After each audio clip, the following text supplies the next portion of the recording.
It is definitely snowing outside. But I do have some really, really good news. Well, good news for me, not good news for you. Good news for me is that YouTube monetization is finally starting to pick back up again. I'm not sure how familiar you guys are with the way that YouTube actually pays its creators, but they do this with an auction. So they'll have like a video that says, hey, here's a 10-minute video. It's talking about Bitcoin and cryptocurrency. How much do you guys want to pay to put an ad here? And then advertisers, they'll go up and they'll auction it. Like one person will be like, I'll pay $3, I'll pay $7, I'll pay $7.50, whatever. And it gets really heated up, like right around December, like right around Christmas, because people, they're trying to sell their Christmas presents, they're trying to get their products out. You can get upwards of a CPM of like $15. That means advertisers are paying $15 to put their ad before your video. But then as soon as January rolls around, they're not trying to sell their products anymore, people are sending returns in, they don't spend as much money. My revenue got cut by a third. I was going from like $15 CPM to $6 CPM, which means that I had to produce like 3 times as many videos just to be able to keep the same income. I was producing like at least 1 video a day, a lot of the times 2 videos a day. But this means I don't need to do that anymore. This means I can focus on quality rather than quantity because my income is going back up. My CPM is starting to rise now that January is over. I had an idea for something I think I want to try in terms of content. It turns out that World War III is like a couple days away, and I happen to be on the border of Russia right now, here in Georgia. I think it would be interesting to get a hold of some Russians, some Belarusians, Georgians, Ukrainians, and just interview them about what they think this is going to look like. And then if this does break out, to re-interview people and like stitch them together so we can see like a before it happened and an after it happened. I think that would be really interesting. I'm going to start looking for people to interview. Meanwhile, there's something interesting I want to show you guys. Let's go to the store like we always do. Except rather than paying with a typical card like I typically do, we are going to pay for our food with cryptocurrency. We are going to get a Lebanese. I'm feeling like a bean Lebanese. Oh, actually, I take that back. I think I want one of these ham sandwiches instead. You are fantastic. Thank you so much. Now, the card that we got that we're going to pay for this with is actually from a company called Coinbase. They basically do like cryptocurrency exchanging. But the kicker here is that I don't need a physical card. This works with Google Pay, so I don't need to like wait for them to send it in the mail and have my brother ship it to me. Like I'm able to actually use this card today. Now we just use our phone and use Google Pay for it. Okay, check it out. I just made my first real-world purchase using cryptocurrency. Now, the reason that I got this card, the reason that I'm even interested in this at all, is because it gives 4% cash back. My best credit card, even in the best of times, will only give 2% cash back. So this is twice as good as my best credit card, which means during the $100 series, whenever we do that next, this will double the amount of money that we're able to earn just by spending money. I think that this could be super useful. And the fact that it's cryptocurrency is just... This is not sponsored. This is not like a sponsored video or anything. I just thought this was an interesting thing and I wanted to try it.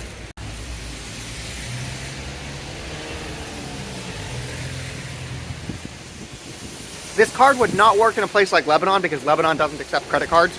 And I think that this card only works for American citizens. So if you guys are interested in getting a card that gives 4% cash back, I think you need to be in America. I think you need to have a Coinbase account.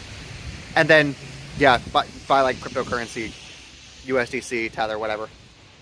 Coinbase is not sponsoring this video at all. It was just an interesting thing that I saw that I wanted to try. If you guys want to try this too, I've got a link in my description. It's like one of my promo codes, so you'll get $10 if you sign up for it, and then you can use that $10 in the card to try it. So it's a whole interesting thing. If you guys want to get $10 to try a new cryptocurrency card, give it a shot. And for anybody that's not like financially like literate, 4% cash back is absolutely insane. Like this card is ridiculously good. How do I get out of here? God damn it. Let me through. I want to show you guys this hostel. The place that I'm sleeping at right now is actually the largest hostel in the entire country.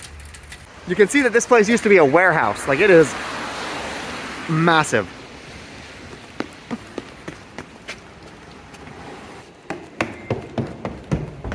Like I could imagine this place being a factory at one point. All of the rooms I'm going to show you hold at least 10 people.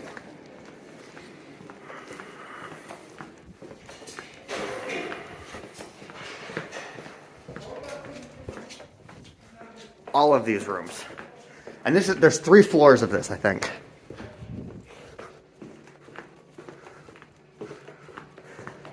This place can easily hold hundreds and hundreds of people in it.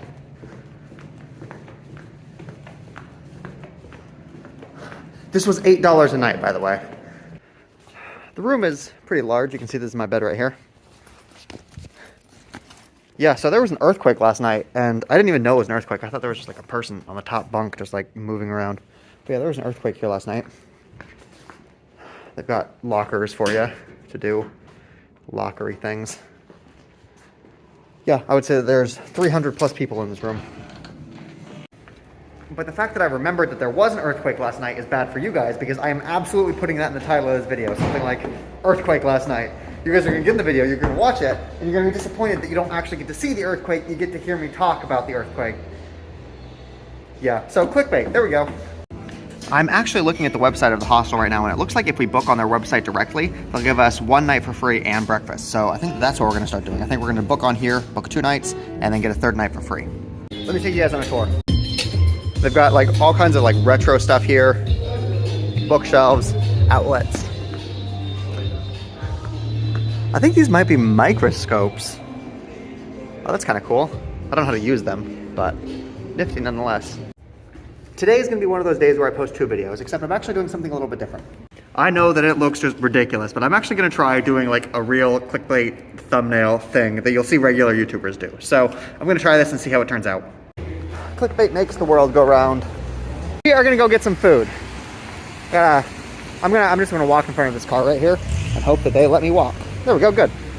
Okay, I found a really fantastic restaurant last night that I need to show you guys. I found a Lebanese restaurant last night, so you know what that means. We are getting some minushi. Okay, I believe the thing that we are looking for is the meat one, possibly. One of the things that's nice about Lebanon is all of the shops, they have the minutia already prepared, so they just basically take it off the oven. You'll have it in like 30 seconds, but here they actually got to like make it, so it's like a real restaurant. Okay, here we go. Oh my god, I love this. This is my favorite food. I think about this all the time. Okay.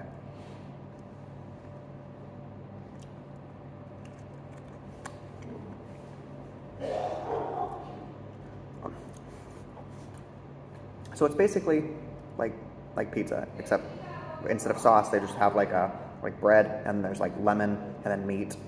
It's so good.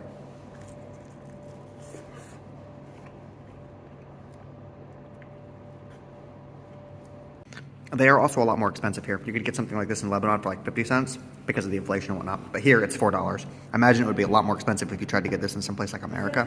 You'd be looking at like 20 plus. Honestly, I actually like it so much I got 2 orders of them.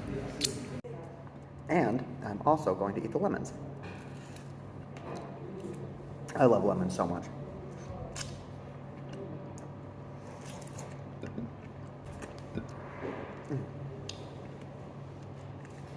My love of sour things extends beyond just sour candy.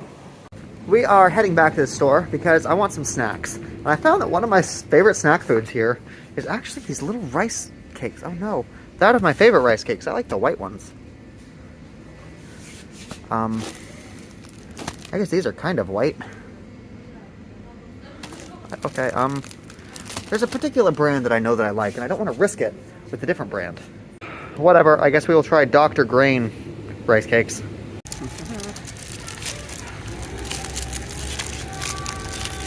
I think it's time for a daily announcement of how hard it is to do things with one hand. Okay, let's try these little off-brand rice cakes.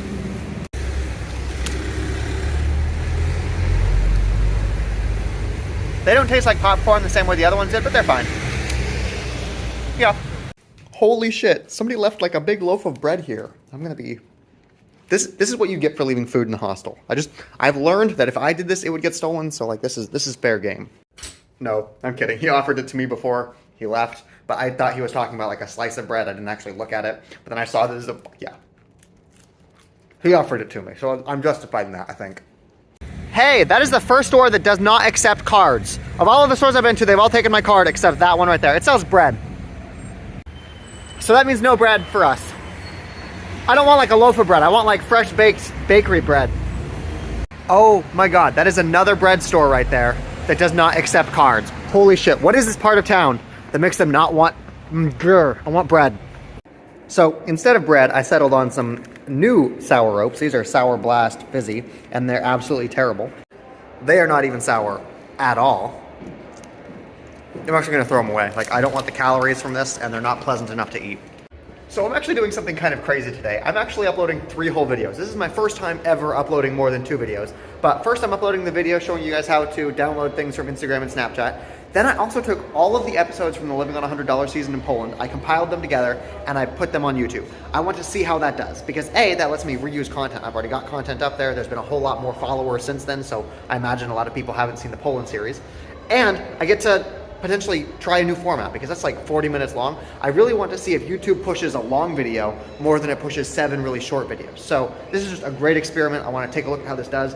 I'm not really concerned with the views so much as I am concerned with how much money it makes. That's what this whole thing is. So if one long video with like 10 ads in it does better than 7 videos with a couple, I'll let you guys know how profitable that one video is, but I really want to see if a really long video does better than 7 short videos.